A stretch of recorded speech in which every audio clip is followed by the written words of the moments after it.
Here we go. Good evening.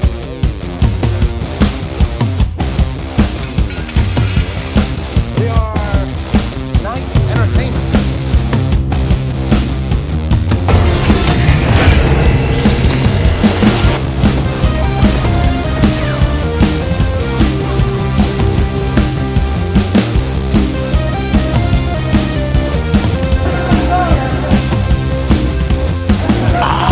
Will someone please explain to me what the hell is going on? Cool. I guess that's a random stuff.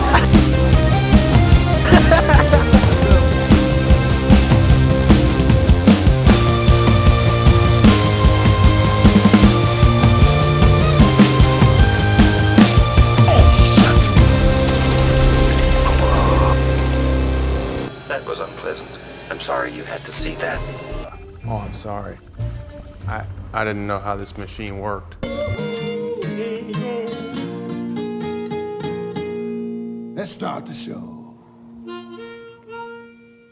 And welcome everybody to volume 31 / episode 31. I am your host Eddie Fregoso. I am joined by my two co-hosts Paul and Tommy. How's it going, guys? What up? What's up? So I know we recorded an episode after a 3-month hiatus, and then kind of took a week off.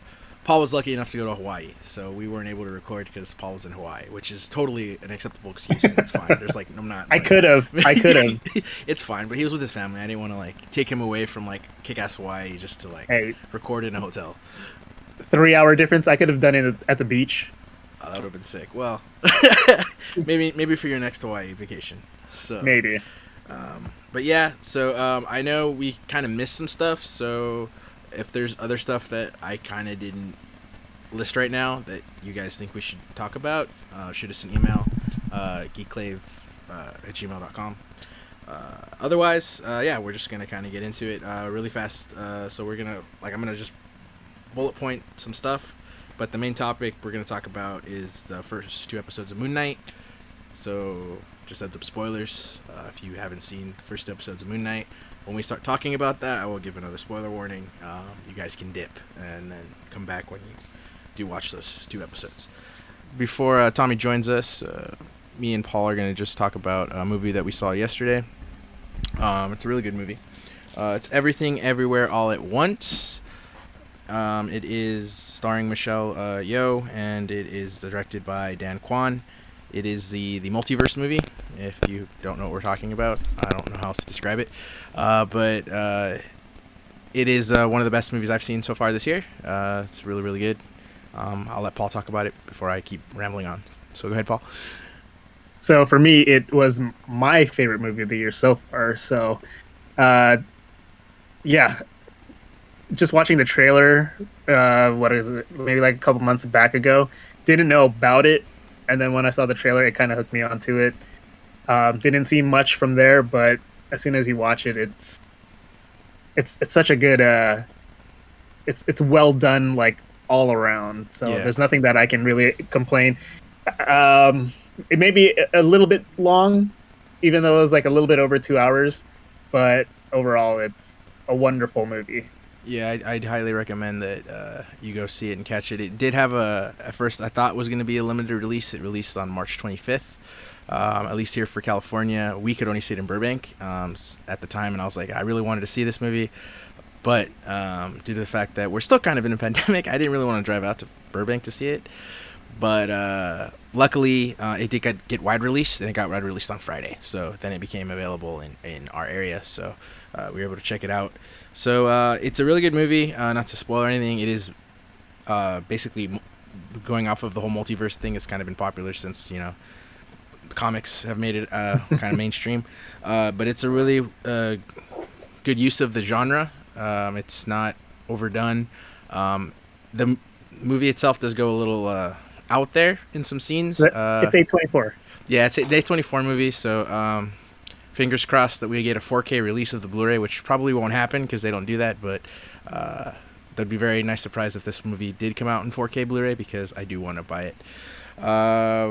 Again, without giving anything too away, I would say if you like Rick and Morty, you might like this a lot. I was telling Paul when we left the theater, it did feel like interdimensional cable. That's all I'm gonna say.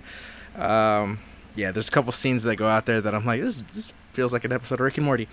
But just really fast, Michelle Yeoh, she kills in it. I hope I'm pronouncing his name right. I was super excited when I found out it was him. It's Ke Huy Quan. He's also, he plays Short Round and Data in Goonies. So as far as like mainstream goes, like he's been a stunt coordinator. Like his most popular credits, like he was a stunt coordinator for X-Men. And like movies in 2000s that way, like action movies for US. Otherwise, he has been acting. I guess they're Vietnamese titles because he's Vietnamese. But I was super excited when I like halfway through. I'm like, wait a minute, is that Short Round? And then like you can kind of tell because like he has the distinct way he talks. Like it's kind of like I don't know. It's you could tell it's Short Round. And then I did read today before I was getting for the podcast. I guess he did an interview for IGN. And they asked him about Indiana Jones, and he's like, "Oh, I'd love to do an Indiana Jones movie." So take that with as you will.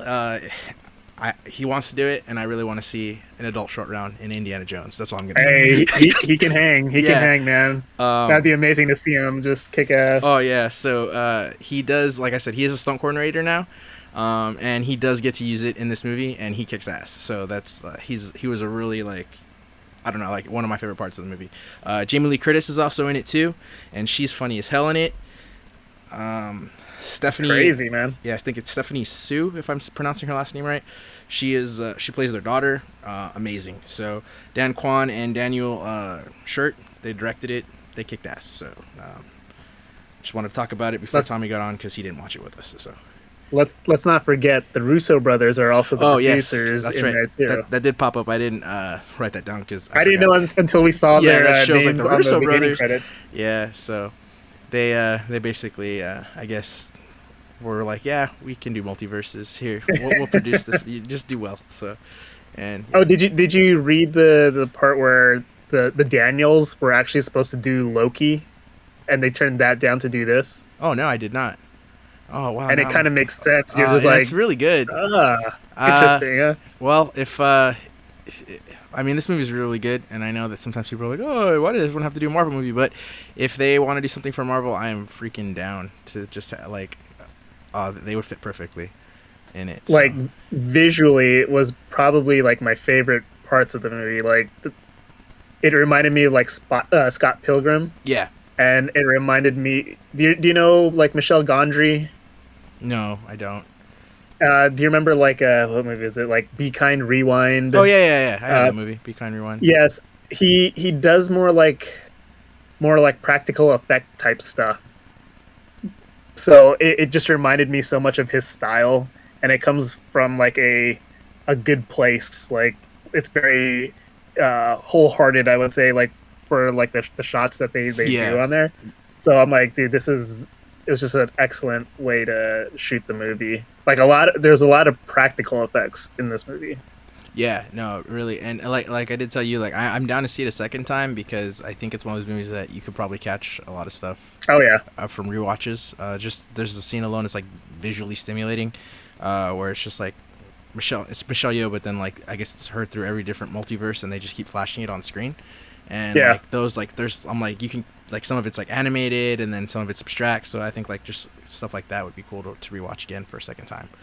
So I'm trying to think what else was really good in there. Just the movie in whole, like it really is been one of my favorite movies. And we'll see if that holds true with the summer stuff coming out. But I'm really glad that I saw it. Like I said, I do want to see it again. So this is one of the cool reasons to have like the A-list thing. Like I'll try to watch this a couple more times before it goes away in theaters. For sure.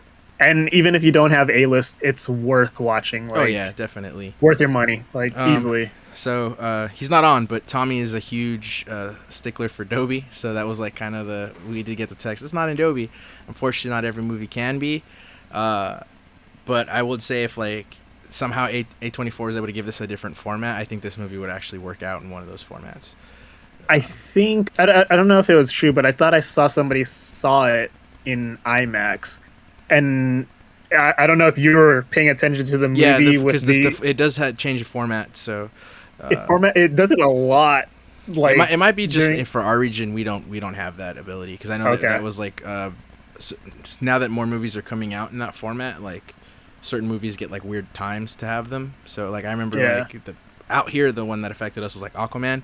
Like I remember when Aquaman came out, to get it in Dolby. was so hard. I think we missed like that. It was only the opening weekend out here for us, and then like we were all busy. So I just remember Tommy telling me he had to drive out to like almost LA to catch it in Dolby just because Yeah. of the fact that like the way that the format was. There's so many other movies that came out that were like Dolby and IMAX. It was hard to catch it because I saw it in IMAX, but I saw it in IMAX in Covina. I think I saw it on its last day.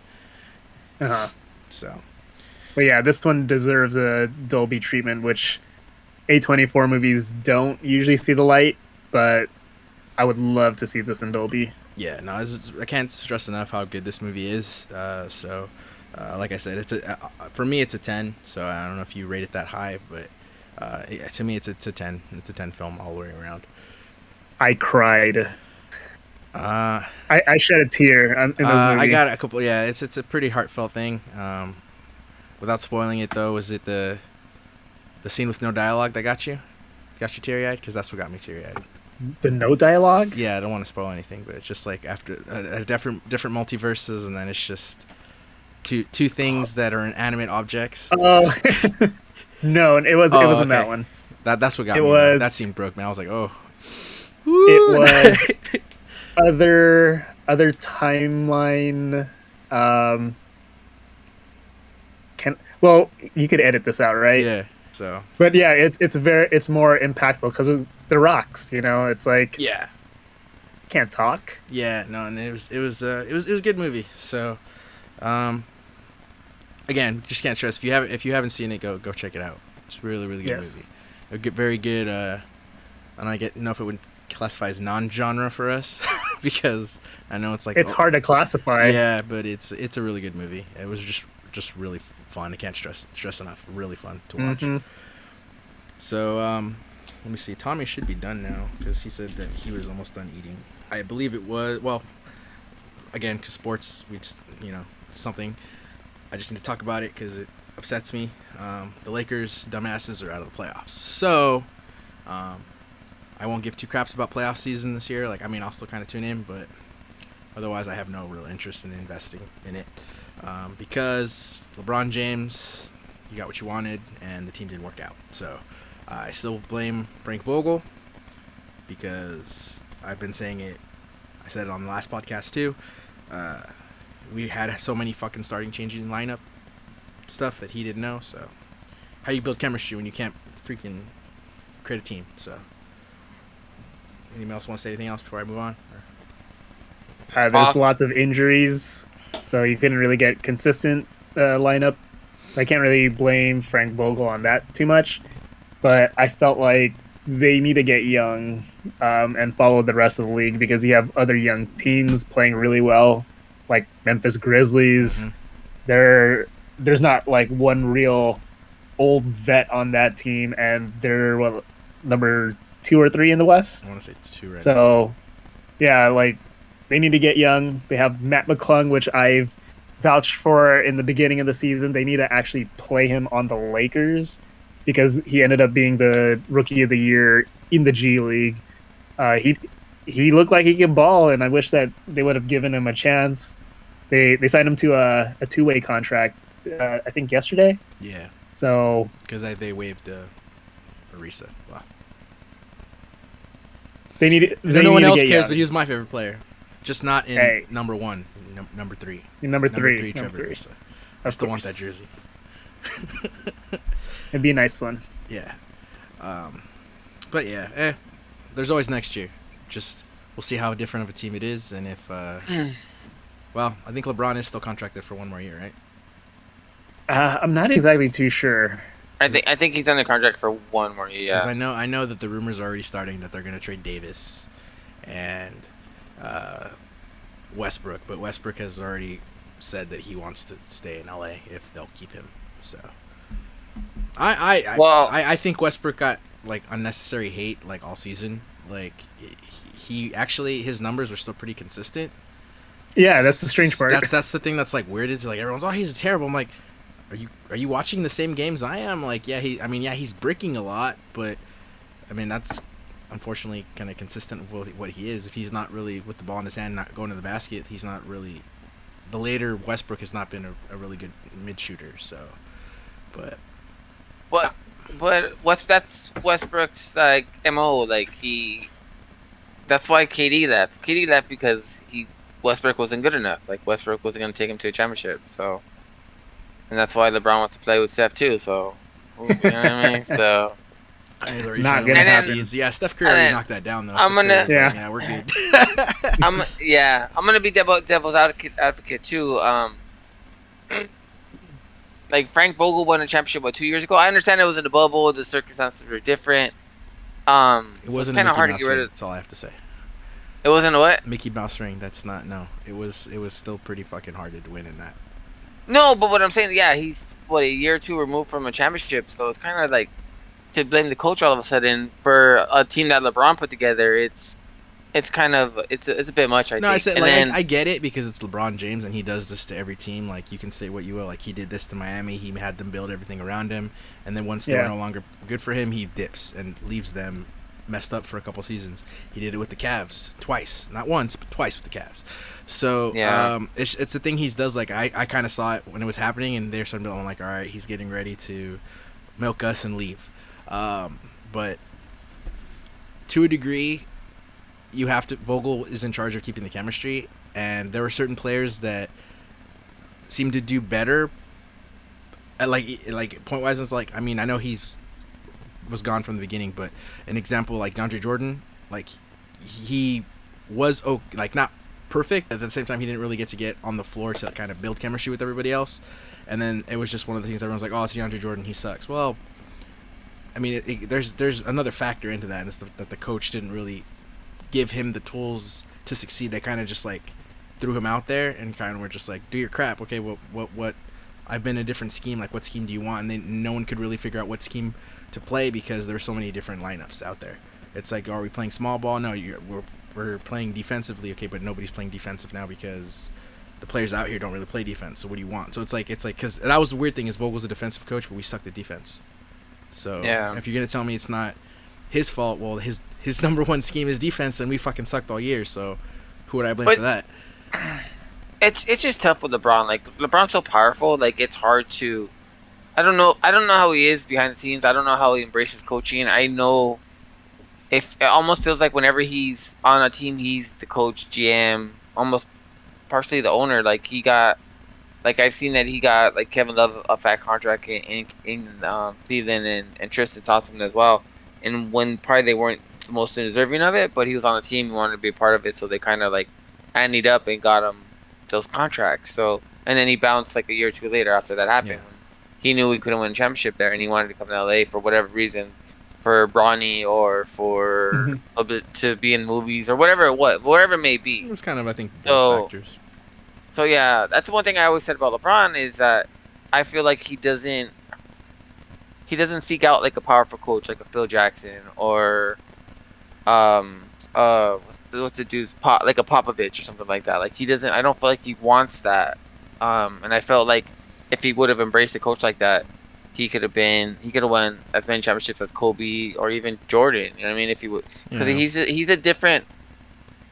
Even though we say like Jordan's one of the greatest players of all time, if not the greatest, LeBron's bigger, stronger, and faster than him.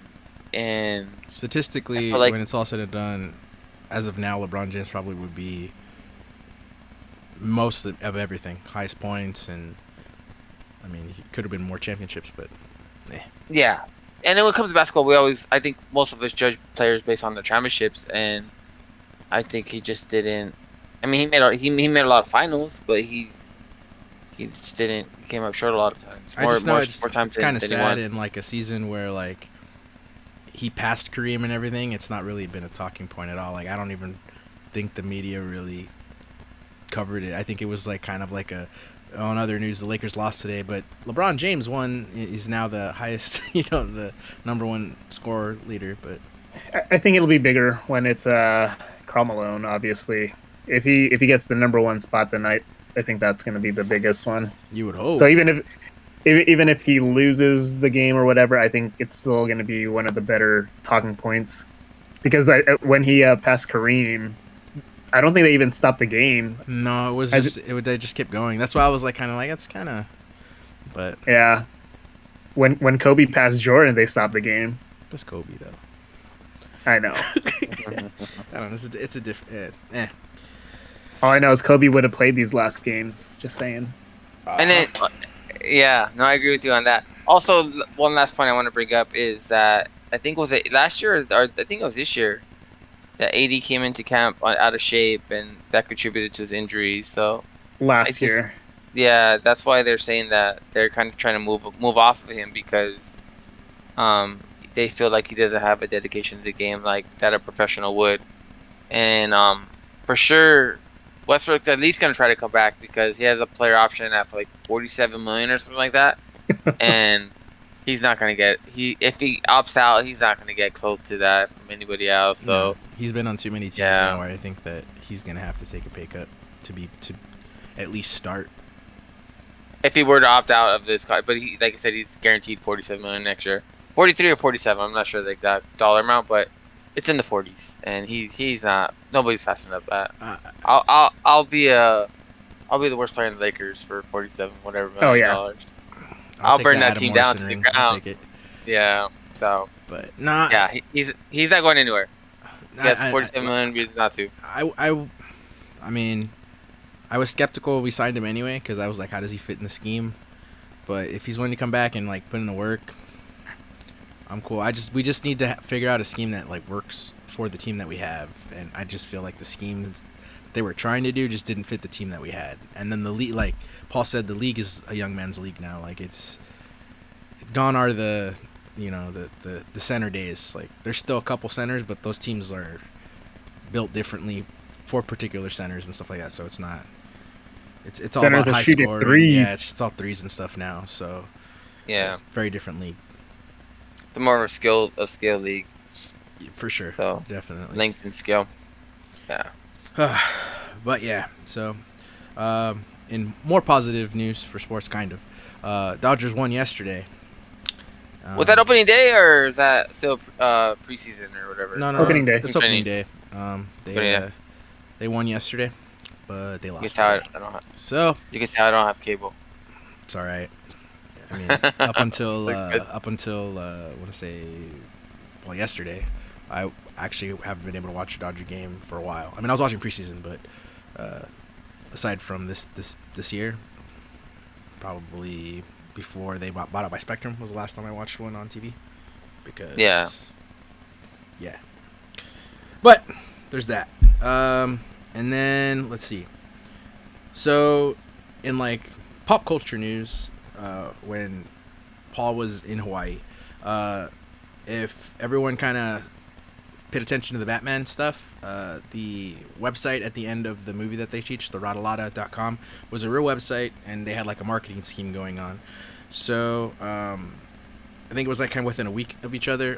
They revealed that Paul Dano is writing a Riddler Year One comic that's going to come out later this year, and it's obviously a prequel to the Batman movie, and it's going to basically talk how Riddler figured all that stuff out and came up with that stuff. And then on the other flip side, the cool thing of it, like the very last thing they did, because then I think the next 2 days, like if you go to the website now, it's still up, but it'll say that this domain has been seized by GCPD, and I guess there was two websites, Radalada.com. The other one was like, what is Radalada? Something like another variation of it, but it's basically they both were doing the same thing.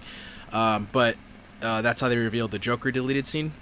So you were able to see Barry Keoghan's, or Barry Keoghan, something say his name wrong, his version of the Joker. So did you guys? I know Paul saw it. Tommy, did you end up seeing it, or no? You still hadn't seen all of it. So, I'll watch. We could talk about it. I seen a little bit. I seen his the features on it. I kind of seen where he kind of like introduces himself, and he's asking about the Riddler crimes to the Joker. Like it's assuming that that they had a run in already before, previous run in. So Before. it's a 5-minute scene. I believe you can still find it on YouTube and everything. It's I'll check it out. It's it's interesting. You can personally, I understand why it's kind of cut out of the movie. In the long run of the movie, again, if you haven't seen the Batman, this is spoilers, but it's been out for a while. I'm pretty sure. If you were gonna go see the Batman, you've already seen it. If you haven't, you had no aspirations to see it in theater because it comes out next week, or no, the 19th on HBO 2 weeks, Max. I think. Yeah, Yeah. 19th HBO Max. Anyways, so yeah, that was a little tagline. So the Batman Joker scene kind of parallels the movie, like kind of gives it away. Basically, the Joker breaks down how the Riddler and him are similar, which is kind of what you kind of get towards the end, and it kind of just I think it just from a cinematography perspective, it reveals too much, and it's kind of just like too on the nose. Yeah. But it was cool. I mean, with Batman, how we've said it before on this podcast, you kind of have to have Joker because he's like his number one villain. It was kind of cool that they already had their run-in, and it was just like off-screen. You can assume however they did it, but I did like the little lines that he mentioned about like how it's their 1 year anniversary, it's the paper anniversary, and he was like kind of trying to talk up like the stuff from the comics, how like Joker's kind of obsessed with Batman, and Batman just kind of shrugs it off like, dude, like leave me alone type crap. So from that perspective, like comic-wise, I thought it was really good. He reminded me of the New 52 Joker. I mean, his face isn't cut off, but just the grotesque style reminded me of New 52. And I know you're not supposed to because there's different things, but everyone was like, oh, he's like copying Heath Ledger. I didn't really get that. Like, I mean, I guess because it's an interrogation scene and there's an interrogation scene in Dark Knight, it's easy to compare the two. But I personally didn't see it. Like, I know he did a lot of that things with his mouth, but at the same time, like, the dude was dropped in Nevada acid and he's obviously healing from his scars. So that's kind of my thing, because the whole thing with Joker too, like the reason Heath Ledger gave him the tick in Dark Knight was because he cut his mouth. So, and I know it's funny to compare because I did it for one Halloween. I did use the liquid latex scars that they use in Dark Knight. I found them and used them, and apparently when I was talking to everybody, they're like, oh man, you're really in character. I'm like, nah man, it freaking hurts. Like, it's just like going like, I did that on ring because my mouth, I couldn't move it. So I don't know if Heath Ledger actually knew he was doing that or it just became part of the thing, but me having put that stuff on my face, like, it makes you just do that naturally.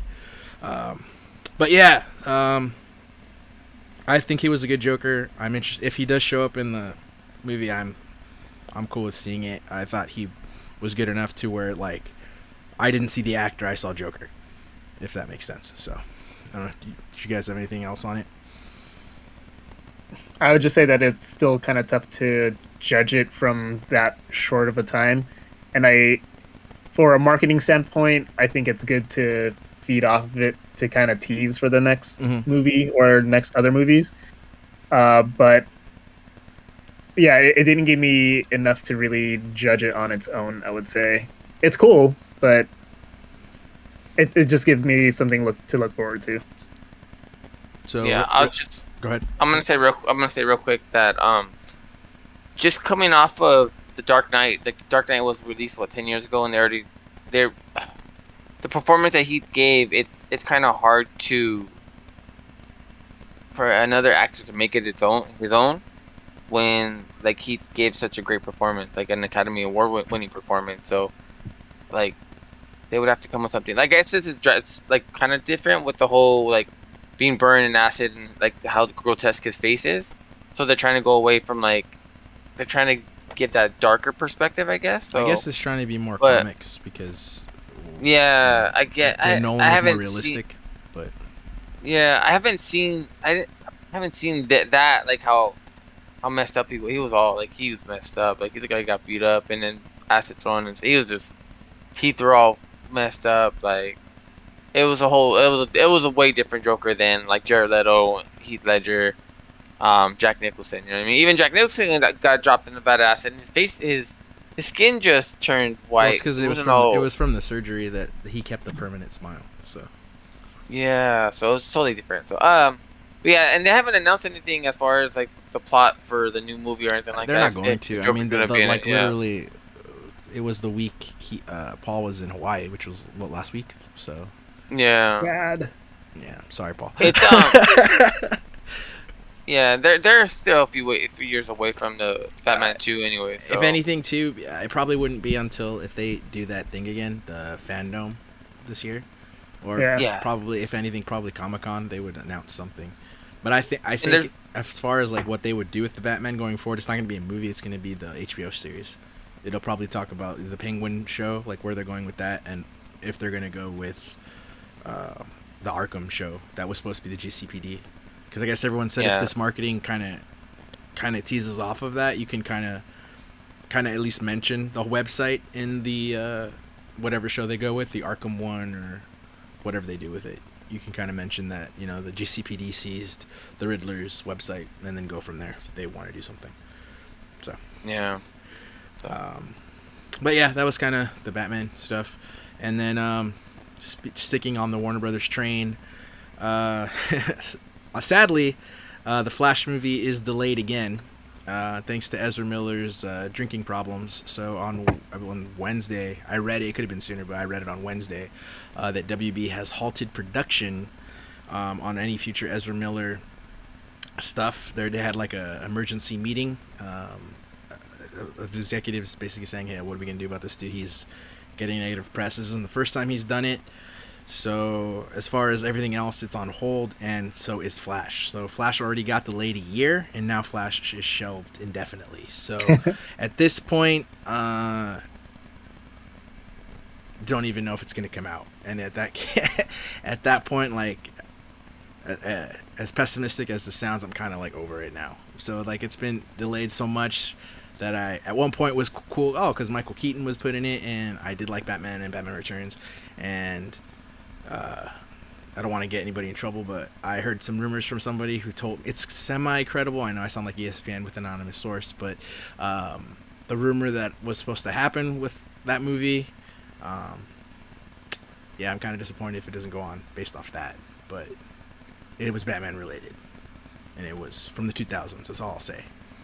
But yeah, some people might have figured it out. Some people didn't. I'll cut it out. But yeah, there's supposed to be Batman Beyond shit. Batman Beyond was supposed to be teased because of this fucking movie, and now we might not get it. So fuck them.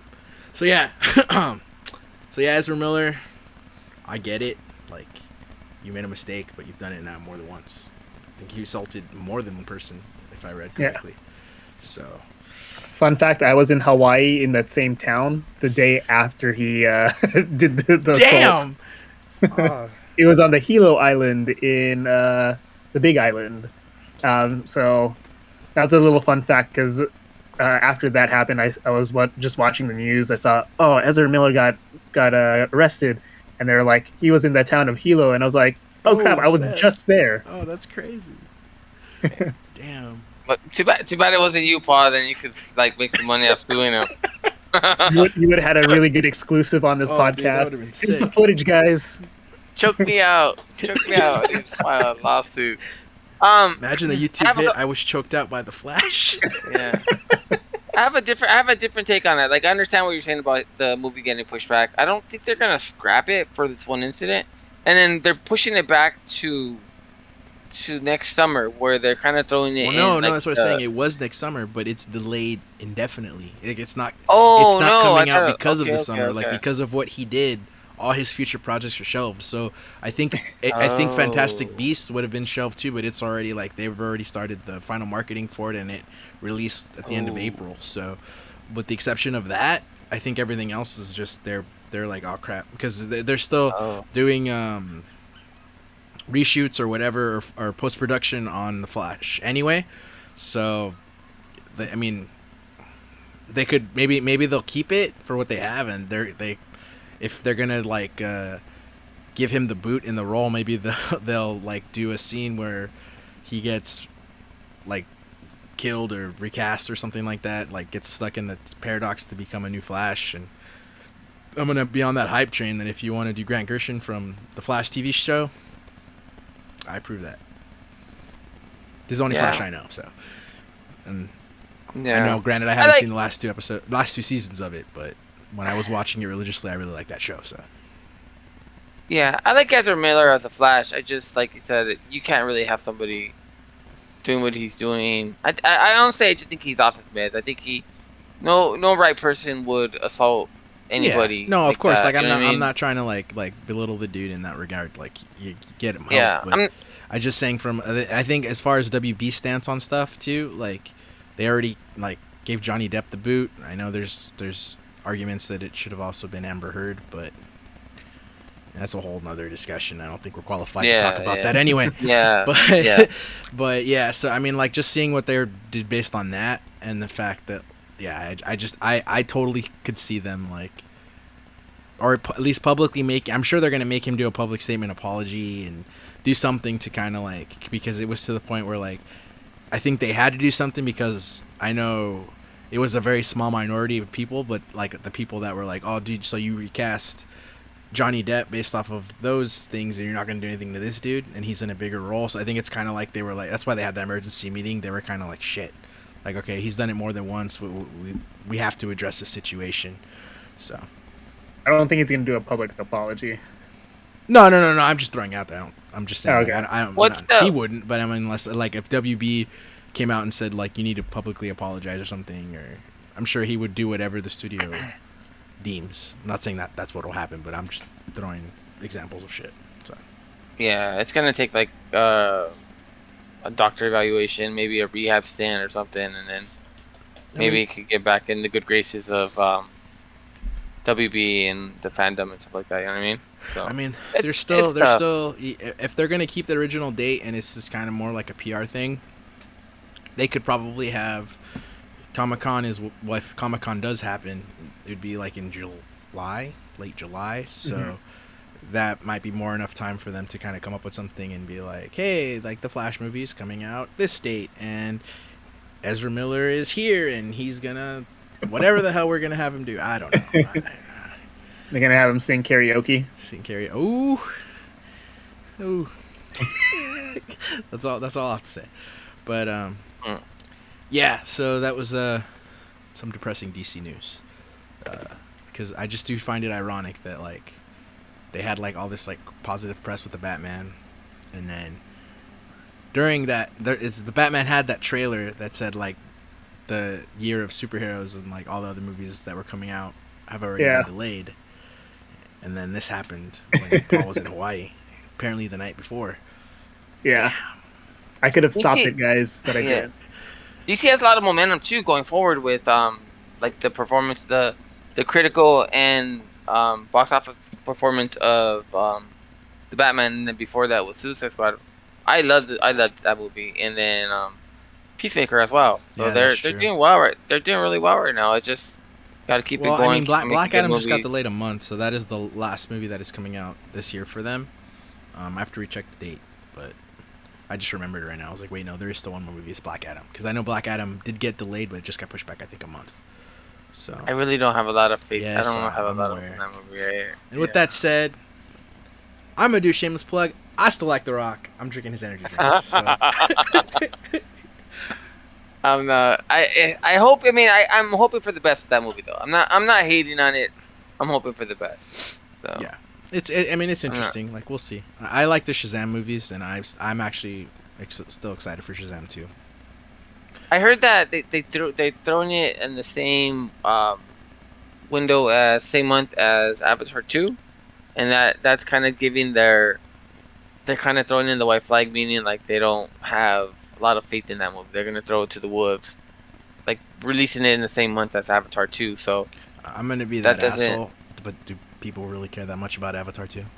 I mean I'd rather watch Shazam. I'd rather watch a good movie. So Exactly. Which- And why would I want to I'm watch gonna Avatar 2? and then we have the AMC pass, so we're gonna watch them both. I'm so. aware, but I'm just saying, Yeah. like if someone held a gun to my head and said you can only go see one movie, then I would just go see Shazam 2. And I truly feel that Shazam 2 will be the better movie when it's all said and done, because James Cameron's a dick, and 2, I'm gonna be that asshole. I don't really think Avatar was super special. It was just blue people. It was the first 3D movie. It was cool of its time, but other than that, what does it have? Pandora and Disney World. Oh, which I haven't been to, so I Yeah. can't speak. And I'll probably be the jerk in here, be like, oh, I don't get it. But Which when is you probably go like on the that people that go ride, into though, like Avengers Campus and Batu, and they're like, I don't get it. I'll probably be that person for Pandora. I don't really care. I mean, props and peace and love to anybody who likes that movie. I've never understood the appeal, and I was always shocked that it was like number one at the box office for the longest time. And I know And that it's reclaimed number one, yeah, right? and they reclaimed it again, and that's why Avengers needs to be put out again to retake it. But like, yeah, I was one of those jerks that was like super happy and like it was a personal win for me when Avengers won, and everyone's like, why? Why do you care so much? I don't understand the appeal of Avatar. If someone wants to kindly email me or send me a voicemail and explain to me why I'm in the wrong, I will gladly listen to you. But until then, I just don't get the appeal. It's just the Smurfs. Dances with Wolves with blue people. South Park did it best. Like, that episode is everything I feel about Avatar. And I apologize if everyone's like, wow, the Avatar slander is harsh in this episode. Yes. Yes, it is. Whew. All right. Let's see. What else am I missing? Oh. So. I don't hate Avatar that much. It's fine. I don't think Paul does either. I think I'm like on my own. Because I'm pretty sure Paul likes the ride. I love the ride. Yeah. The ride is amazing. See, I already knew. And I heard that it's got like really cool animatronics and stuff like that. So. Oh, absolutely. The other ride is okay. It's a slow ride, but the land is so huge. Oh, it's cool. It didn't make me want to watch the movie again. Which I guess is its purpose, but again, I just don't. Not knocking anybody in that movie. I know Zoe Saldana's in it, and you know she does really good at playing different colored people. Sigourney Weaver is in it. Sigourney Weaver's in it too. Maybe one day I'll appreciate it, but until then, aside from the 3D, which I am not even a big fan of 3D movies, so. No, we've already established that I'm not a big fan of them anyways. Again, peace and love if you love Avatar, but I'm gonna sound like that asshole. I really don't think there's a lot of people out there clamming for Avatar 2 because it's been pushed back so many times. There's supposed to be like 4 movies coming out of it, like something like that. Something like that, yeah. I don't know. Whatever. I just don't get it. But so we'll talk about video game stuff for a second. So I kind of dabbled over it. I should have done more research, but hey, that's like the staple of this podcast. Should have done more research. PlayStation Plus is basically announcing their version of like Game Pass, kind of, or at least a combat Game Pass. So now there's different tiers for PlayStation Plus. Paul, you have more info on it, right, than I do. I know there's just like 3 tiers, but yeah, 3 tiers. If you already have PlayStation Plus right now, you're automatically in the $60 club. The basic. So it's the same Essential. thing. Is it called Essential? I believe so. Yeah. It's the same thing, so you don't even have to worry about losing anything or gaining something on there. Same thing. It's only when you get to the $90 one for a year and the $120 one a year where you gain other stuff to it.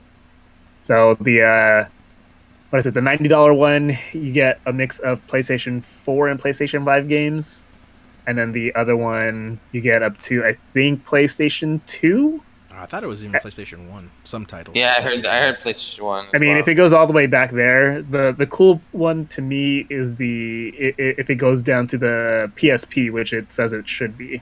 I just want to know which games from the PSP it's gonna have on there.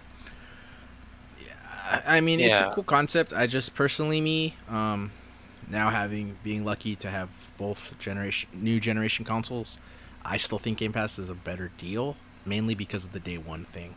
So I know that Sony came out and said that like they don't want to do day one at this time, that they feel that it changes the gaming or something, something that it like hurts the developers. And I guess because like no one's gonna, as far as like sales go, I guess yes, because no one's gonna go out and buy it separately. Everyone's gonna kind of just wait for Game Pass, like kind of how Xbox does.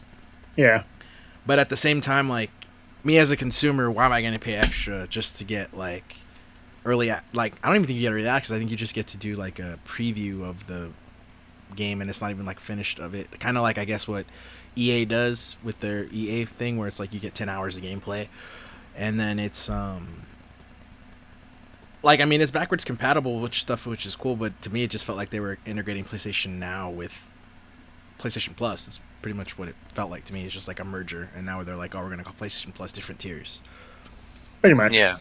So, I mean, if people think it's cool, that's awesome. Like, I know my brother wanted to get on the year version. He was gonna try the cheat, which was like, if you, in June when this launches, if you had PlayStation Now, because that is going away and being integrated with this, you automatically got upgraded. Ow. And they would like carry your year out for it.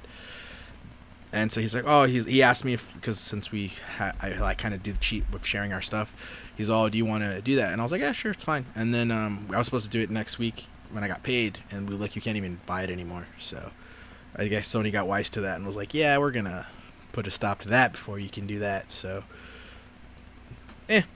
but I just thought it was interesting. Like, probably when the little more stuff of this comes out, we'll probably cover it better than just like brief overlay of it. But it did happen when Paul was in Hawaii, and it was kind of something I did want to talk about, but then I forgot to write it down, and then like other stuff happened that kind of overshadowed it. But I did play a little farther than Elden Ring. I still suck at it. But has anybody else played anything video game wise? I know Tommy's mad at my Madden League left because I'm not mad. It's just, yeah, I think we had a discussion about that already. I'm gonna probably do something else different with that because I'm also none of them listen to this, so but I'm kind of over it too. So yeah, it's fine. What we're talking about the PlayStation. We're talking about Madden. Well, just saying in games like game was. Have you guys done anything? Because right now I'm really playing 2K22, the WWE, because my brother we had half on it, and I'm kind of finding myself playing the one mode that I didn't think I would play a lot, which is like their version of Diamond Dynasty but for WWE. It's called Faction Wars. I've been playing that like immensely, more than I thought I would. Yeah. But yeah, you guys playing anything? Because those are the two games I've been playing. The last games that I've been trying to play, what's it called? Horizon. I got the free copy of what's it called? Oh, New Dawn. Is it New Dawn? Could be wrong. Or Forbidden West. Forbidden West. What the fuck did I say? New Dawn. Zero Dawn. Yeah.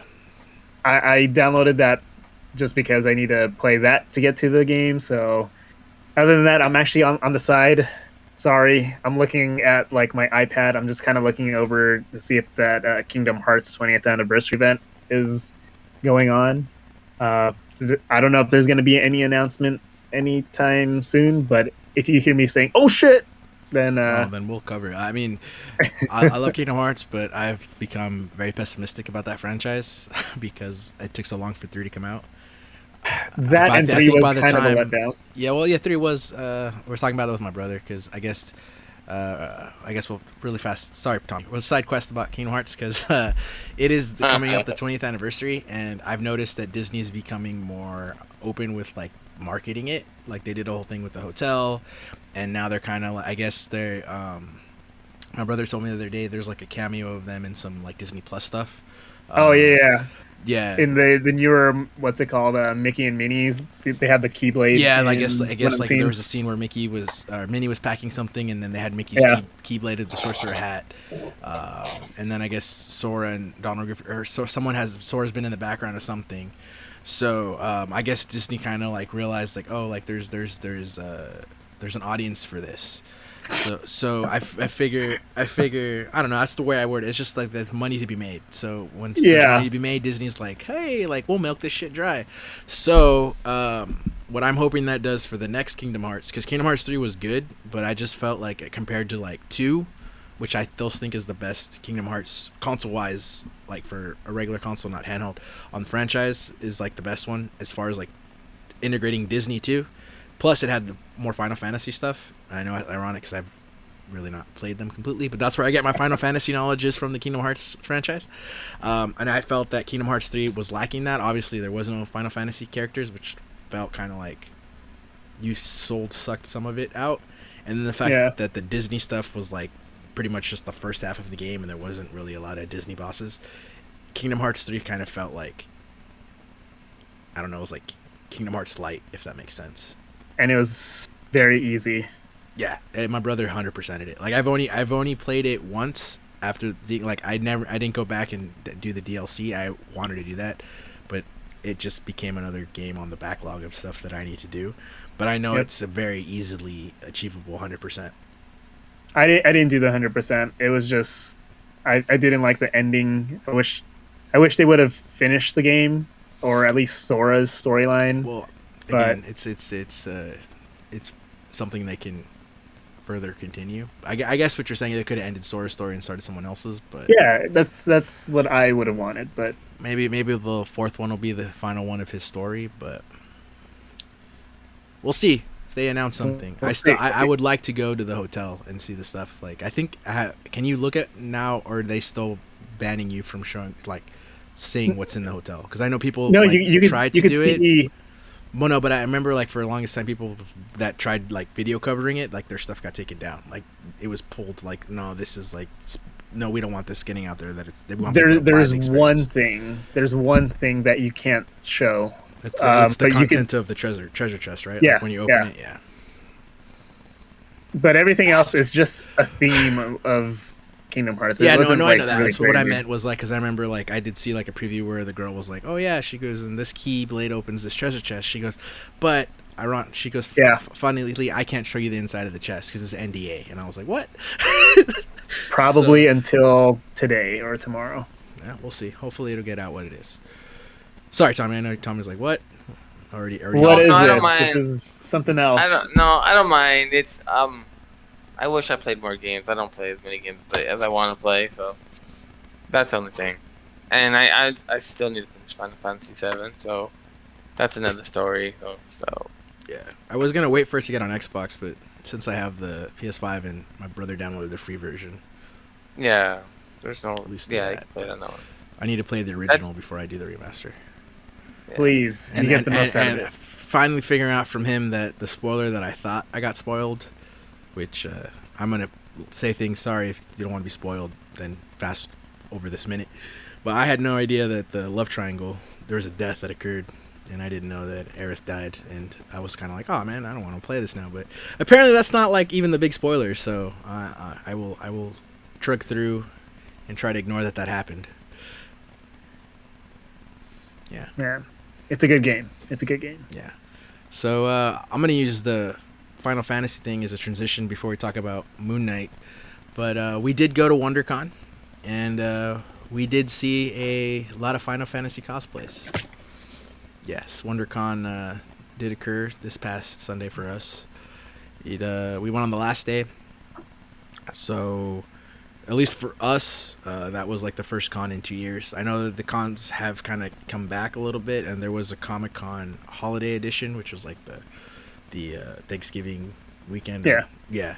I didn't go, so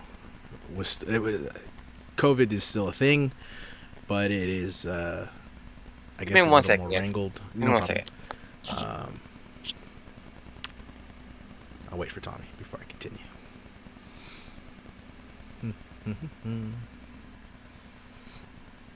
We actually haven't even been podcasting that long. Aside from How long has it the been? side chatter, it's 38 minutes. Oh, It's that's not even it? that- yeah. Hopefully this didn't stop and record and I didn't catch it. But I looked at the time. I'm like, oh, we've been talking for 38 minutes. Sorry about that. That's all okay. good. So no, as I was saying, there was the special. I think it was Comic-Con Special Edition, something like that. Is that what it was called? Yeah. Reason being is that I didn't go anyway, and I don't know if it's the same reason Paul couldn't go. Is we work in retail, and getting that weekend off is a sin, for retail. It's a no. So that was one reason, and two, even if I was able to go, I don't think at the time I really would have been comfortable, even though I heard that it was really spread out and more essentially safe because of the whole COVID protocol. WonderCon seemed like the better way to get it out because at least here for California, I guess we're as safe peaked as it's going to be, if that makes any sense. So it just felt fine to go to WonderCon, and at least for me, it was a nice welcome back to the convention scene for me. It wasn't really crowded. I thought the protocol of you having to show vaccination to get a wristband to let you into the building, and then of course if you're not vaccinated, then you can do the negative COVID test. I think it had to be within 48 hours. Something like that. But yeah, other than that, like, it was really cool. Seeing everybody in cosplays again was really good. This is kind of to make me work on it. I did actually record some stuff, and I have started the video. I'm just gonna try to finish it, but I will actually have a WonderCon video this year, hopefully before Celebration, because we all are going on Celebration, but I'm going all 4 days. As of right now, they are just going on Saturday, but that's a month away. But yeah, WonderCon was really cool. I'll let them talk about it because they also went. So whoever wants to go first and talk about what they liked about WonderCon this year, go. You first. I mean, I was just happy that we got to go. Like, we haven't been to a con in 2 years, so it's kind of cool. Just like I said, walk around, see the cosplay. Yeah, I got a cool Peacemaker pop. I had to get out of the box already, so I'm happy with that. They didn't have a Negatak booth or too many Neandroids for sale, or at least at the prices I'm used to buying them at. So other than that, it was cool. Same. Like, I haven't seen the usual people in like 2 years, so it was nice to see the usual booths. But yeah, it's just the atmosphere, and of course just see all the people that I guess are like the same thing that you like. Yeah. So it's always nice to see that. And I'm gonna say shout out to Steven. It was still very weird to see him not as Deadpool at a convention. So he was holding it down. Yeah, no, I was just holding Tara's booth down, but I did like how he cool. was still repping with the Deadpool shirt, but it was just very out of character to not see him dressed up as Deadpool. Yeah. And I do remember telling him that, so I'd send my video. So, and we got to go with you guys as well. Paul's friend, Jake. Oh yeah, Jake. Jake. Yeah. His first convention. So. Yeah. Yeah. Hopefully he liked it. I know he dipped early, but hopefully he did enjoy it, the scene. You guys thinking about going to Ontario next month or no? Maybe. We'll see. I'll see how it's organized, because I from what I read, because I think the first one they had was like the year before COVID, and like I think we were too busy to. I know I was busy because I was still like new to Costco, so I was like, I didn't really end up wanting to go, but we'll see. We'll see what it is. I think it's at the Ontario Convention Center, so, which is close. It's super low. It's super local, so I'm thinking, why not? It's right down the street from all of us. So. We'll see. I'll see how much tickets are, and if it's not too expensive. But if it's next month, the only things that I have really going on is gonna be what's it called, Celebration. Yeah, it just depends on when it flies and if I'm able to get the time off. It might be like a quick 2 hour, 3 hour thing, and then bolt. That's why I say tickets aren't too expensive. I'm thinking a day if we can go just to go check it out, see how it is. I'll take a look after we're done and see what the price is. Convention. So. But yeah, I mean, like I said, it was cool to come back to the con scene. So we'll see. It was a nice welcome back, and liked everybody's cosplays. Respect to the little kids' parents that made them Boba Fett and Din Djarin. It was sick cosplay. Respect to the parents that told their kids to hold their cards and tag us on pictures. Oh yeah, that was still one of the things. That was funny. Here, tag us. I wish I had that on video. Like, it was just so because the way when she came behind you, I'm like, what is she doing? Because she was waiting. I think she has one job from them afterwards. It's like, go tell these people to tag us. And I could tell she wanted to tell you something when you're walking away. And I just remember the mom saying, wait. And then I guess because people were walking in front of you or in between us, and then after those people passed, she was like, go ahead.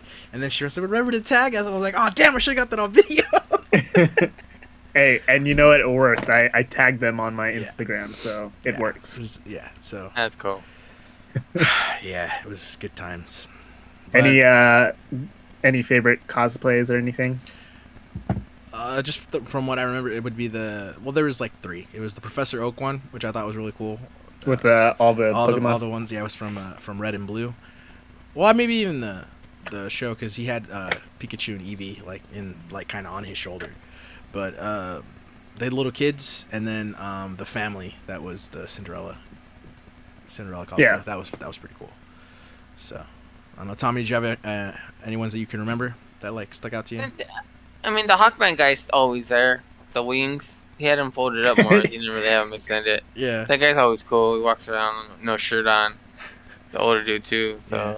I mean, it's cool. I think I seen a Spider-Man that looked like he was 80 years old. So I just like that that vibe that you'll like those little kids running around in like the Boba Fett and the Mandalorian cosplay, and then somebody that's old enough to be our grandpa out in Spider-Man. Like he's in shape. He's in shape enough to wear Spider-Man like a Yeah. tights. You know. So it's that whole every age group, every like just there's no specific just all types of people just go and enjoy it, you know what I mean? So Yeah. that's what I enjoy about it. It's just you go and you're surrounded by thousands of people that enjoy the same things you do. So pretty cool. Yeah. Paul, did you have one?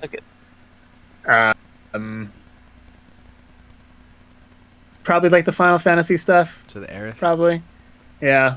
How many And did you it's- like? I know on your Instagram, I think there was 2 I counted, but was there? Oh no, yeah, that whole post, the Flower Girls, and Yeah. then the Midsummer.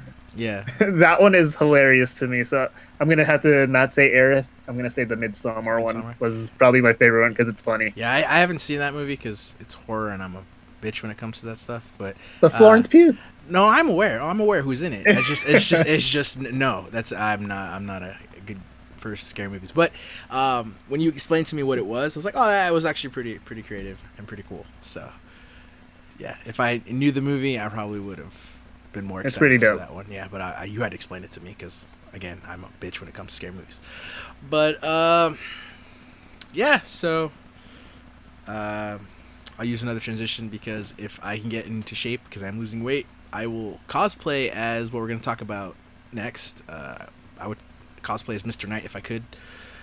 So we're going to talk about the first 2 episodes of Moon Knight.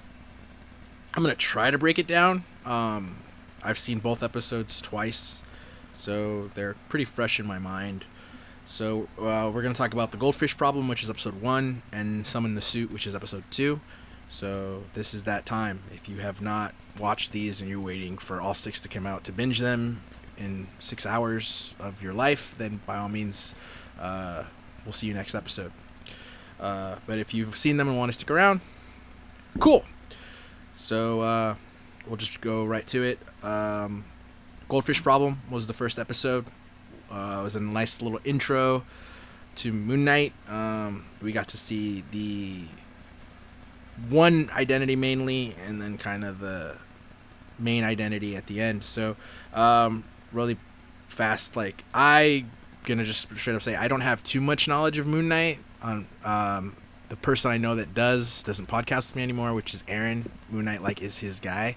I know a lot of people compare Moon Knight to Batman because of the costume and then kind of like their comic counterparts. They're kind of similar into the effect where they both fight crime. They both are representations of vengeance. The difference with Moon Knight is he kind of does it just to do it because of the whole like moon god that gives him powers and is the staple of vengeance, where he doesn't really have a personal vendetta. Whereas Batman's personal vendetta is his parents are killed. So that's kind of, I guess, where the parallels lie. And then they have like totally different villains, and one has dissociative identity disorder, and the other, well, actually, I think he kind of does have that if you break it down. So I might have found a parallel on my own, but yeah, that's like kind of where they lie though. It's one is, you know, wears a cape, is all white, wants his villains to see him, and the other one wears black and wants to hide in the shadows. But yeah, that's pretty much where they go. So yeah, just what I was saying before I went on the comparison ramble. There are 3 identities to Moon Knight. Like all I know is that he does have the dissociative identity disorder. There are 3 identities. The main one is Mark Spector, which is his main like persona. Then there is Stephen Grant. Those are the 2 that have been shown in the episodes. There's a 3rd one, which I do feel will show up, and I'll talk about that in a little bit. Why I think he will show up in the next episodes is Jake Lockley. So those are 3 identities that live inside Moon Knight. Of course, the Khonshu I think would count as fourth one because he's the avatar of the god. But that's like as much knowledge as I know. I just remember playing him a lot in Marvel Ultimate Alliance. For that reason, that he did kind of look like Batman but just white. And then when I kind of figured out a little bit of stuff about him, I thought he was cool. But I didn't pick up comics yet, so I wasn't too into him. But just a kind of a thing. I already talked to Aaron about being a guest on these episodes because of Moon Knight, and I don't know if he's gonna wait till it's done, but he does want to come talk about it, to talk about the difference between the comic and the TV show. So it's a little plug for Aaron when he decides to come on. So yeah, just the main actor is Oscar Isaac. So I think he kind of speaks for himself. If you don't know who Oscar Isaac is, I don't really know how to break it down for you. He's been in Dune, he was in Star Wars, he was in X-Men as Apocalypse, he was in Deus Ex. What else am I missing? Annihilation. Yeah. Correlation. I guess I wonder if he's gonna be in that new movie coming out too that we just saw the trailer for the other day. Might be a cameo. But yeah. So from what I see, he's really cool. His main character in the whole episode was Stephen Grant, who another side note, I guess in the comics he's like a rich, like he's kind of like the Bruce Wayne part where he's like a billionaire, but obviously that wasn't in the episode, where he like worked as a museum curator in the MCU, and was kind of like a pansy, I guess, if you could break it down that way.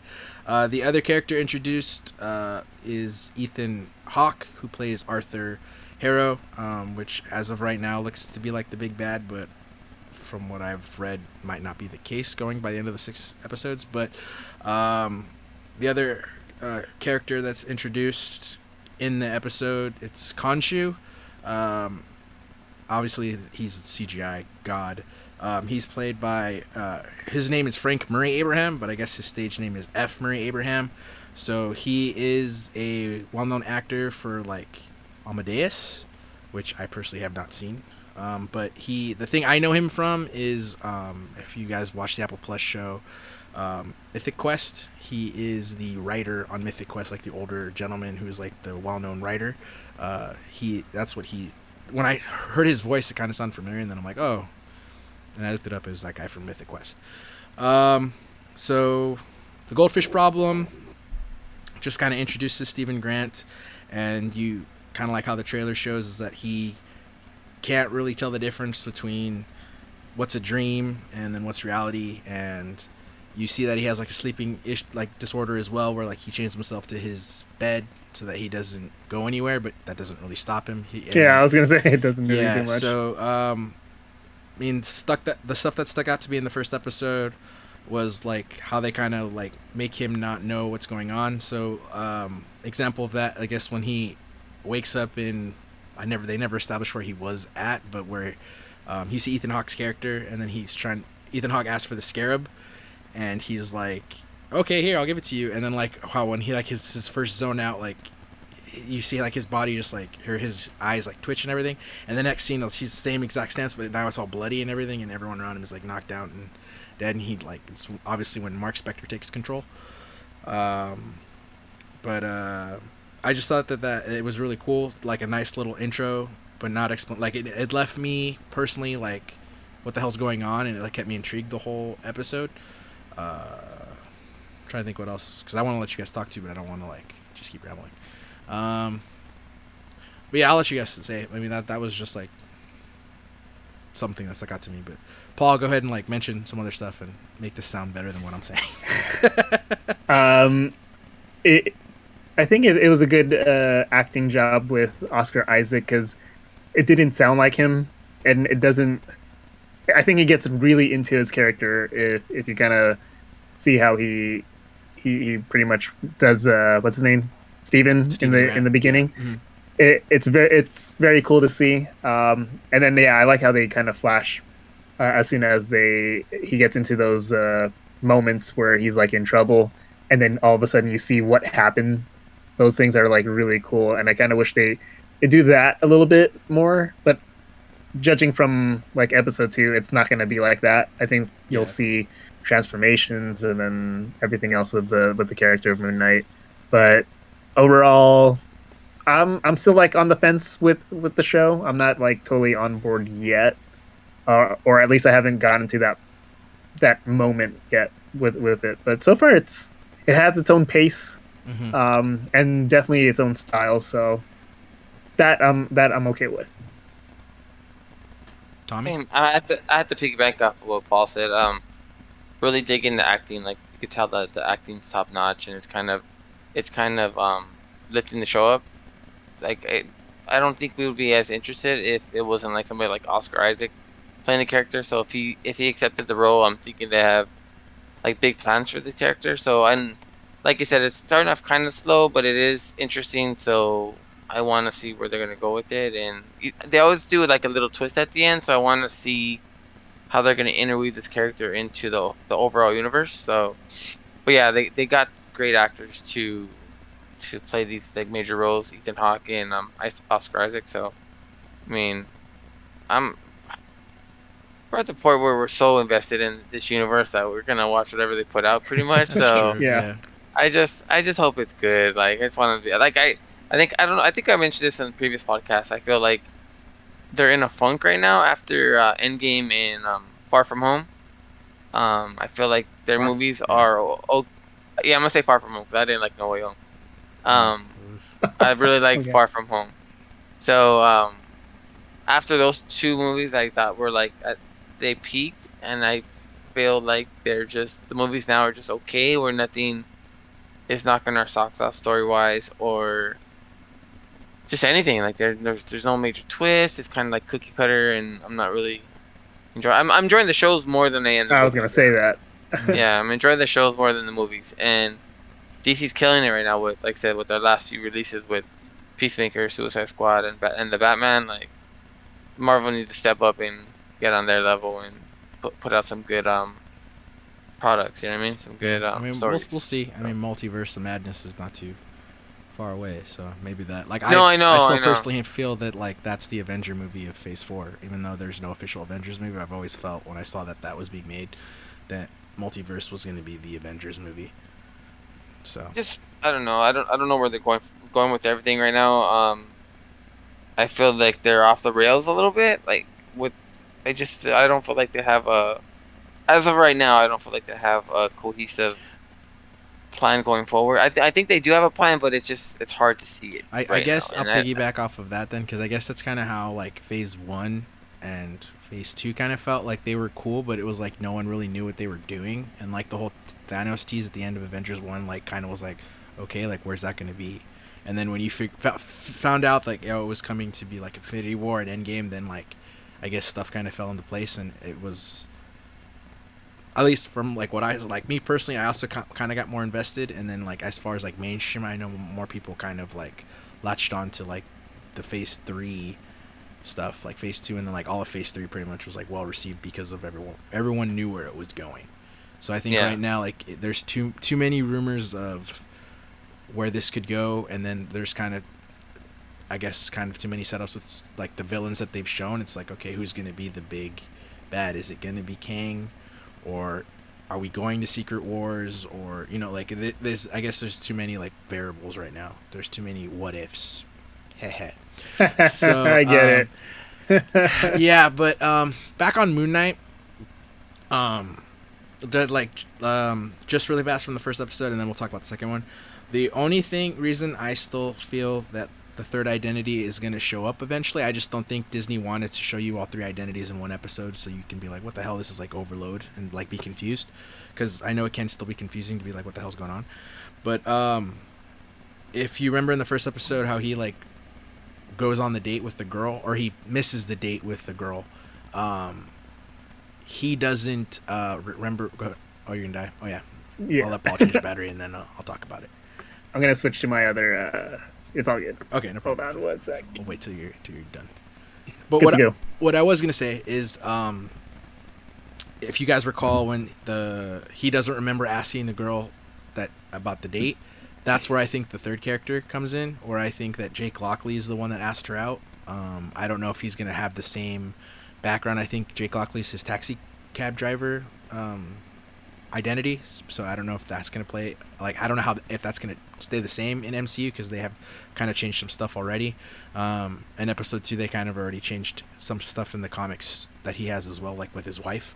But I just feel that like the reason it would be the third character is obviously Steven's like a nervous dude to talk to girls, so I mean, they could say that he forgot, but that seems kind of unlikely because Mark Spector wouldn't ask her out because Mark Spector is married and is very loyal to his wife that you saw in the second episode. So that's where I think I think Jake Lockley is the one that asked her out, and I don't know if that ever get revealed, but that was just kind of something where I'm like, oh, that like, it just seemed very, very like uncharacteristic of the other two identities that we've seen. So I'm like, oh, the third character had to have asked her out. That's just like my 2 cents on that. I could be totally wrong, but that's where I kind of was like, oh, maybe the third character is there. But before we get on to the other thing I would say that I'm liking is, from what I recall, I don't remember if Hawkeye did a lot of it, but this seems to have a lot of like regular pop culture music in it, and I'm liking that. Like, I know it's really minimal, but I did like how the security guard that like calls him damn it, I just watched it. He calls him Sammy. He calls him Sammy instead of Steve. He was listening to Big Pimpin', and they like kind of used that in the episode, and I was like, oh, that's pretty sick. So Yeah. like, I just like little stuff like that, like I think is cool. I know some people don't like that it's like today's music, but it worked for Guardians, so I like when they do it in anything because I just think it's kind of cool. Yeah. But I'm trying to think. I think that's pretty much what episode 1 was just kind of like a slow burn into like the whole series, because he doesn't become Moon Knight until literally like the last minute of the episode. And like, I was like, it kept me intrigued. I know that kind of to piggyback what Paul said, like how Paul's like, he said he's not quite on board yet. Apparently most of the internet isn't either, because when we saw the movie and I like the rating popped up for me, I guess it's right now it's the lowest rated one. It's a 7 right now, which I think now that the shows have done, I think Falcon and Winter Soldier like was a 7.5 or something like that. WandaVision was like an 8, and then Loki, it was been a 9. Those are all IMDb. I don't use Rotten Tomatoes, but yeah, I guess that the rest of the internet's kind of the same. Like, it's a slow burn for this, but Summon the Suit, the second episode, picks off right where the first episode ends. Like, it literally has the growling of the dog, or the jackal that he kills, or I guess I don't know if he kills it, but beats up. It's like the next day, like he's goes in as Steven and wants to talk about the security footage, and the security guy watches the footage with him, and There's nobody there. yeah, which is interesting because that's, I want to know how that plays out. Like, well, as far as like the suit, I guess people see him in the Moon Knight suit, or they don't, because I thought that when you saw him on the security footage, you would have seen him in the Moon Knight costume, but he wasn't. It was just where the security guard thought it was Steven, but it's obviously Mark Spector, because you could see the change in persona too. So that's kind of the one thing I like about this too, is like when Oscar Isaac is a different identity, like his whole demeanor changes. And even in that one like security footage, like Mark Spector, because he's ex-military, he's like standing up straight, and his posture, and like his, not like Stephen Grant was kind of like walks kind of hunched over, and like kind of seems like a self-loathing like person, like he doesn't really like himself, and so he's like always like small compared to everything else. And then like when he was Mark Spector, it's the opposite. He's like walking proud and everything like that. So I just thought that was a cool little difference in the two identities, just from a visual standpoint. But the character another character gets introduced, like another main character. It's May Calamway. She plays Layla Spector. So in the comics, there is no Layla Spector. She's Marlene Alaroon, which is his original wife, and I guess she has the characteristics, but it might be a difference. She might end up being some different character. But as far as in the comics, like his wife is the person who drives his helicopter, and she's kind of like his sidekick, like kind of like the guy in the chair thing. So I don't know if she's gonna end up playing this role, because his wife is categorized as like someone who's very patient, and she's like understanding of like his dissociative identity disorder. Like she's like really, like I don't know what's the word with it.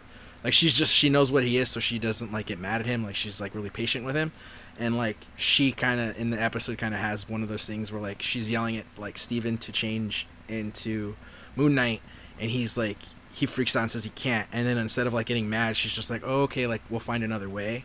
And I guess everyone says in the comics that's like how his wife is, so that's why everyone's like, oh, they might have just name changed her, but she also might have a name change for like totally like she might become like a merger of two characters, which is something that MCU likes to do. Like they did it with Iron Man 2 with Crimson Dynamo and Whiplash. They combined the two characters and it was just Whiplash. So, and same thing with like Mandarin. Like they changed like him up to make him the dad of Shang-Chi, which is not in the comics, but they combined him with like other stuff. So her character might be like a combination of something, like another character with his original wife. Sorry, I kind of went off a little tangent on that. But yeah, the rest of the episode, just more of that. We find out Ethan Hawke's character a little more, like he used to be the avatar of Khonshu, and now he's the avatar of the other person. I forgot to write it down, but basically someone who judges, I guess her power. Like she's another god, but she is, I guess, like a final, like she prejudges you people, and based off like if you're good or bad, like you get to go, I guess, to whatever afterlife they're promising if you're good. But I guess in the first episode you see that like some lady claims that she's good, but then like he's like, no, well, you're bad. So I guess she judges you based off something you might do, but you haven't done yet, if that makes sense, if I'm saying it correctly. So that's just like, I guess, the blind way he follows her is like he's saying that like she knows all and Khonshu doesn't. So that's kind of like where you get to see more of the Khonshu interaction with like Mark Spector and everything. How like I like when Steven's being taken into that like facility, that because Arthur has had Khonshu as his avatar, or he was the avatar, so he knows like what Khonshu's saying. Like he's saying something to Yuhan, like basically bitching about like, oh, like I'm powerful, and like he basically knew everything that was gonna happen. So I don't know if I'm making sense, but yeah, I just thought like, again, episode 2 is really good. You got to see Mr. Knight, which I thought was gonna be more in the middle of the series, but I guess it was cool. I guess in the MCU version, it's when Steven takes over Moon Knight. Like he when he does try to get the suit, instead of it being the traditional Moon Knight with the cape, it's The suit. a suit. And I like how Mark Spector, because how they always play the inner dialogue where he's looking at a reflection and he's like, what the hell is this? He's like, I wanted the ancient suit, like the warrior suit, not this like crazy Colonel Sanders thing. And it's like him in like the white suit. And I like how like Steven like enjoyed the suit. Like he was like, oh, I think I look rather dashing, and like wants to like he enjoyed the character. And I just thought it was cool. Like it's two different perspectives. And then that's where like you see he can see the jackal, or I guess it's supposed to be like Anubises, but they're calling them jackals. He can see them, but no one else can. But you can see like when they're being interacted, like when Layla is getting beat up by it. You can't see it, but you can see that she's getting lifted up in the air and she's getting thrown around, but you can't. And then like I like how from the across the way, like just like tourists or regular people in that city are seeing Stephen Grant, or seeing Mr. Knight, and just seeing him like walking around getting punched around, and like, wow, what a drunk. They just think he's a drunk dude walking around. So I wonder how that's going to play. Interesting, because I know in the comics everyone just thinks Moon Knight's crazy. So I don't know if that's going to play, like when he does join the rest of the MCU, and if he does end up meeting the Avengers, if that's going to be something where they play on, where they just call him crazy, because I think that's his perceived notion in the comics, is the crazy dude. So yeah, I don't know. I know I rambled like most of it. My bad, guys. I just really had just seen it and it was fresh in my mind. So as you can tell, I really liked the episode. So, and I know like my brain wanted to go a certain way, and I don't know if it came out that way. And to everyone listening, if it was really confusing, I apologize. I just have like little scribbles on my paper, and it's not like an actual cohesive thing. It's just like thoughts. So if it sounds any better, I guess I'm in character right now. Like I am Moon Knight because I'm just talking everything randomly. So, but Paul, what about the second episode? What stood out for you in the second episode? I guess that Jackal fight at the end. I like how he kind of killed him on the steeple or whatever. Oh yeah. I thought that was kind of cool. He had to do the superhero landing with the suit. I was like, come on. Yeah. Other than that, I don't know. There's nothing really stood out for me. Oh. I just remembered right now. Did you guys think he dropped an F-bomb? Did you hear it? Did you catch it? Because I guess it was like kind of the talk on the second episode, like the night it appeared. I guess it was first F-bomb in the MCU. I don't know. So towards the end, like I watched it, I tried to listen. I couldn't really hear it. It's when Mark Spector when Steven is like on the other end of the reflection saying, "Oh, this is how it feels," and he keeps talking, and Mark Spector yells at him to shut up. Like he kept saying, "Shut up, shut up," and then someone like it does kind of seem like he says, "Shut the like fuck up," but then he breaks, so he says, "Shut the," and then the glass hits, and then that's why everyone was, "Oh, did he just say like fuck?" And so I went back and played it, and it kind of seems like it does, but it could be one of those things that were like it doesn't, but because someone mistaked it for, you know how like you automatically just like put it in like, oh yeah, I guess you could say that. I just want to know if you guys heard that, but I don't know. Spider-Man kind of does that in No Way Home then. Yeah. Well, no, I know, but I mean, like, I guess it's because I put it on subtitles just to see, but it doesn't say it just says shut up, shut up, shut up. But it doesn't. But like in the scene, like if you look it up on like Twitter and everything, like people have slowed it down, and you actually hear Oscar Isaac go shut the up, and then it's like the glass shattering goes over the would be fuck. So I don't know. I guess it's a big deal because like it just gives people hope that like when time comes for like the rated R like characters like Punisher and Wolverine, that they'll get to be themselves without being censored to a degree, I guess. So we already know Deadpool's gonna get it when Deadpool gets to be like, he's gonna, as far as we know, is the only rated R one that they're gonna keep, because Kevin Feige already said like he's not changing the way Deadpool is. So yeah. it was just the thing that I just remembered. So I wanted to know if I was the only one who actually, I guess, caught that. It didn't. I'm gonna have to go back and watch it. I didn't catch it either. Yeah, it's at the end, so it's like right before the end actually. Yeah. But Tommy, was there anything else stuck out to you in the second episode? Nothing really stood out. Just kind of piggybacking off of what Paul said. Just kind of want to see where everything leads to. Like we're gonna watch everything. We're invested, so we kind of want to just see where the series goes, how it's gonna interweave with everything, pretty much. So that's kind of where I'm at, and I feel like it's missing an opening dance sequence. They kind of need something like that. Yeah, they need something. Well, that kind of spoiled me. I was looking forward to a dance sequence, and I turned on the Moon Knight, and I was disappointed they didn't have it.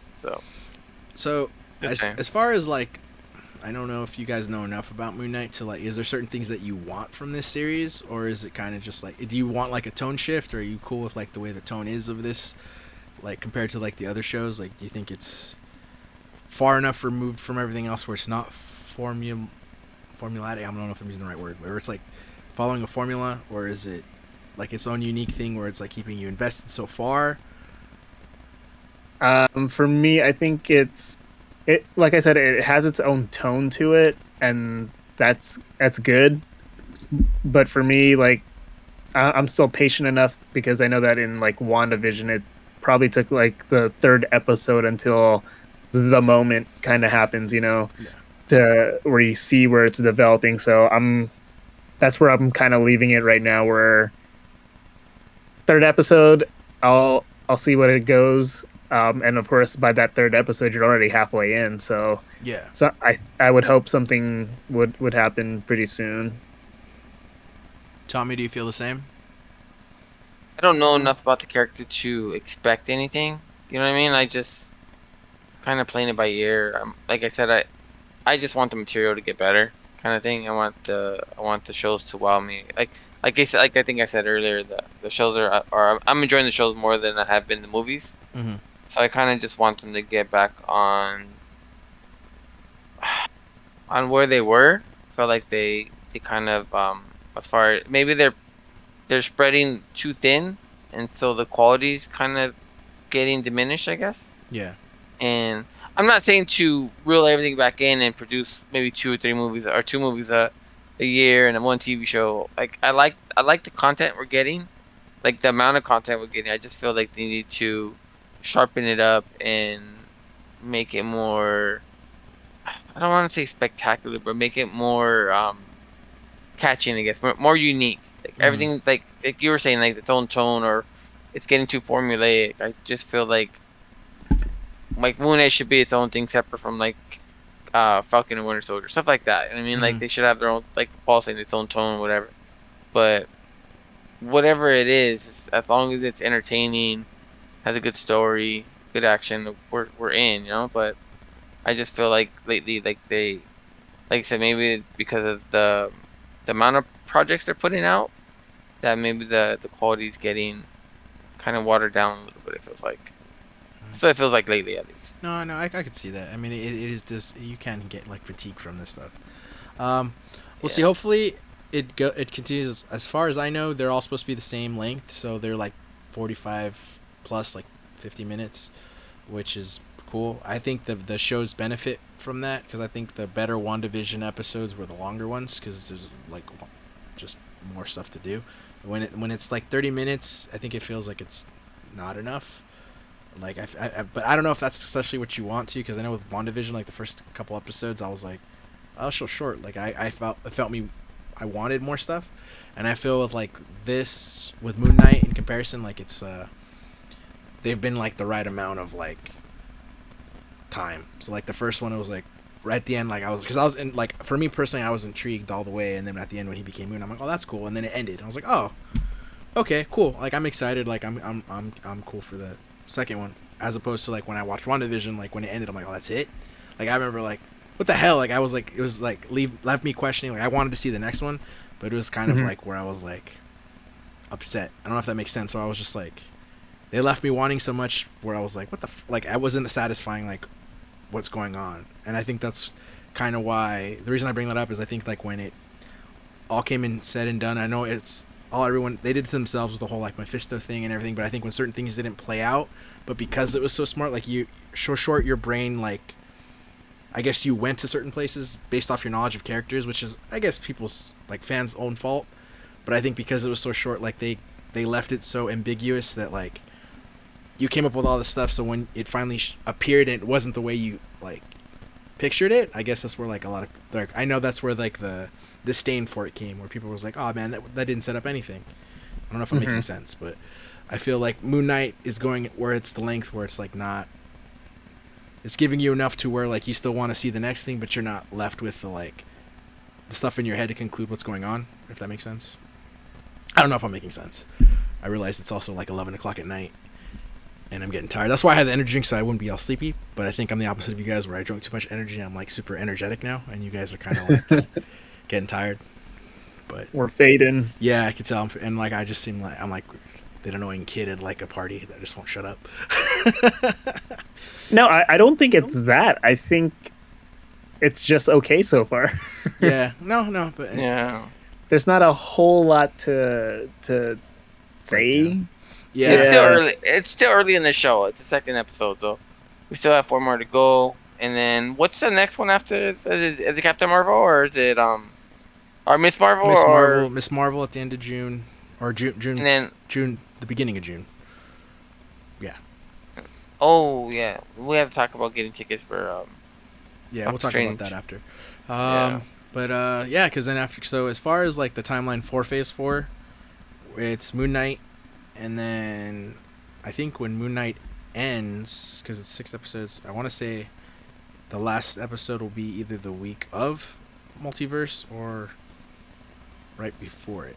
But then it'll be, so it's Moon Knight, Multiverse, and then it's Miss Marvel, and then I want to say, unless they come out and say She-Hulk's coming out this year, It'll be Thor: Love and Thunder, and then next year you'll have Captain Marvel 2, Black Panther 2, and then She-Hulk if they don't push it to this year. I thought she was going to come out this year, but they haven't said anything.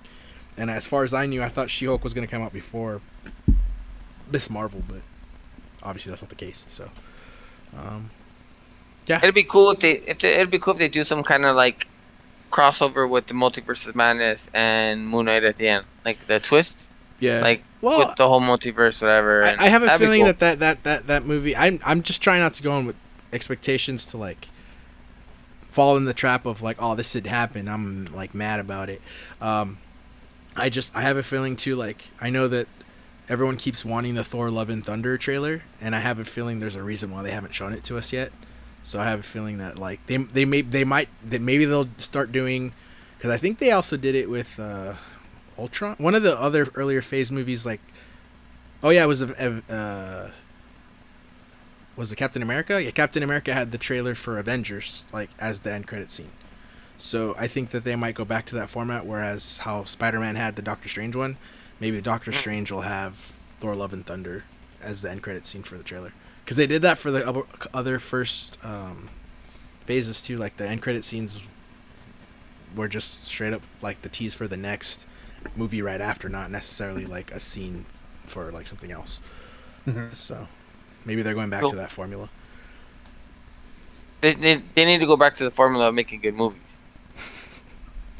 Yeah, That's the formula they need to get back to. it's the same thing too. Like the superhero movies, they're gonna follow a formula. Even before Marvel, their superhero movies have a certain formula that they have. It's just like your love stories or anything like that. There's a formula they follow, and it works. And like some people get mad that it's like predictable, but at the same time, like you should know what you're going into if you're a fan of this stuff. So. No, but I mean, we're fans, but we still want good. No, I get what you're saying, but I'm just saying too, Product, like the mhm. people, like the one thing I just don't like the dialogue on the internet, which is just like to hate it because like, oh, like they make so many of it, like that's I know that's not what you're saying, but I'm just saying like that's just the one thing where I hate, where people are just like hate it, and I'm like, okay, well, give me an actual like critique of it. It's like, oh yeah, another superhero movie. No, Okay, what does that's that not. I'm coming from a position of I'm a fan and I want good content. Like, I feel like I don't know. I know Marvel had a run in with like some of the directors. I think maybe they need to pay more to get some better directors in there to produce some better content, I guess. Or I make mean, some better it's content. in the end. At the end of the day, like I know that there are some directors that like that just won't go into that scheme of Marvel, just because they want to do their own thing and they just don't want to be tied down by a studio. And Marvel is one of those that like obviously they have a certain way of wanting to do things, and if you're not gonna like kind of not necessarily be a yes person, but if you just kind of don't go with what that mold is and try to make it your own, too far removed from what they're doing, like they're known to just say, okay, we don't see eye to eye, so it's best that we just part ways. And the only one I know of that was most recent for that was Edgar Wright. Yeah. For Ant-Man. They need to have more. They need to be more flexible in that way, where you could bring in great talent and still keep your overall goal, I guess, where you want to go. I mean, it's still at the end of the day, it's all a balance act, because I think that after like James Gunn was kind of the like so far might be the only one to actually get his own, where they didn't really meddle too much, is like the first one, because he also had the luxury of the Guardians were so like obscure that not many people knew about them, so he was able to kind of like get away with like what he wanted without Marvel really messing with it. They were just like, oh, okay, like as long as you follow PG-13 guideline and don't do too much, like we won't like rock the boat. And that's why, but I think that's the opposite of Edgar Wright. Like he pushed it too much, where like at the end of the day, like Marvel / Disney was like, yo, this is like still like a family friendly thing. Like not saying like he wanted to do like X-rated shit or anything. It's just like his style of like comedy wasn't what they're known for yet, and they were like kind of scared to venture too far into like an Edgar Wright comedy. and so I think that's why like where he had the disconnect where it's like. But I know like the stuff that they did keep from him was like one of the like a lot of the stuff that like stuck out for Ant-Man, the original one. So that's why I think that they realized that, and that's why they kind of like didn't meddle with James Gunn. And then I think after that, like for the most part, I don't really know publicly what directors have kind of said they were held back. I think it's more or less like Marvel was kind of like, well, how far? Like they were kind of like letting them go as far as they could, I guess, if that makes sense. So Yeah. I know the only thing that they were strict is like, oh, you can't use that character because it's going to be in this movie, or at the time, oh, you can't use this character because we don't have the rights to it. So work around the name or something like that. Yeah. So, but yes. Anything else you guys want to say, or think we're kind of like all tapped out? I'm gonna call it. Say we're all tapped out. So, towards the end, I know kind of rambled. I apologize. That's my fault for drinking an energy drink, like during the show and at night when we shouldn't. When I probably should have just been drinking water. But that's it for episode 31. If there's anything as far as like in the beginning that the last 2 weeks we didn't cover that you kind of want input on, or you think we should cover, just shoot us an email. Again, geekconclave@gmail.com. You can also send a voicemail. Same thing. Really fast, if you could rate the podcast, what you think we deserve. I know Spotify has a rating system now. iTunes does. We're on everything that has a podcast because of the Anchor app that I used to make this thing, so it put us on everything. So if you could just rate us so that like we get more viewership, I guess, or listeners. And yeah, I don't really know what else to say. I won't be as energetic next episode in terms of like compared to everyone else. Like I'll be excited, but I won't be like so high up here where you guys are like kind of like chill, if that makes sense. But yeah, we'll see you guys hopefully next week, as long as we can all get a schedule to record. If not, well, it is what it is. But yeah, have a good night, and later. All right. Good night.